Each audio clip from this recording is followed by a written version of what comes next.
When it comes to building a state-of-the-art earthquake early warning system, California is behind.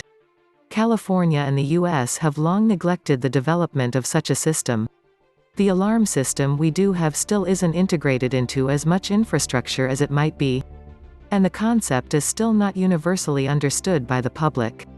By contrast, earthquake early warning systems in Japan and Mexico are part of the fabric of daily life, with the public understanding their life-saving potential while accepting their inherent limits. In Japan, earthquake early warnings have become well integrated across society, with warnings automatically piped to cell phones, television and radio.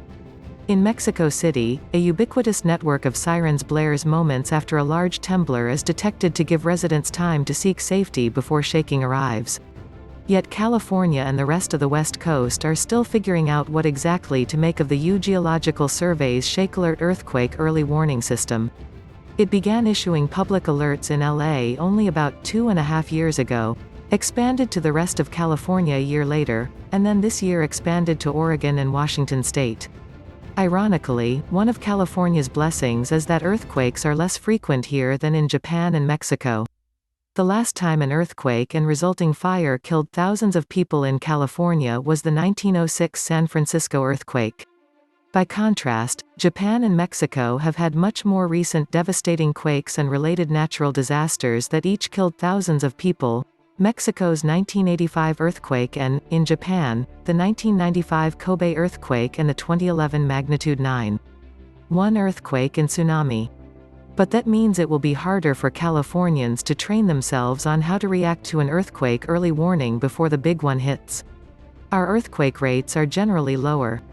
And so it's not really top of conscious for a lot of the public along the west coast of the U.S., said Elizabeth Cochran, seismologist for the Geological Survey, who has spent many years as the chief scientist for the agency's Earthquake Early Warning Project. And so we essentially have to develop ways to make sure that we're getting our messages out regularly so people know what to do with the system when the eventual earthquake happens. And I don't think that's as necessary in either Mexico or Japan. The Times embarked on an effort to understand how earthquake early warning systems have changed how the public anticipates earthquakes in Japan and Mexico. First, we'll look at how the public interacts with the systems in both nations. Then, we'll explain how the science of the U West Coast system differs from theirs and the particular challenges the U system faces. On the first day of spring this year, Toru Uzurahashi was cooking dinner at his home in Sendai, Japan, when his phone began emitting a distinct chirp most Japanese have come to know intimately.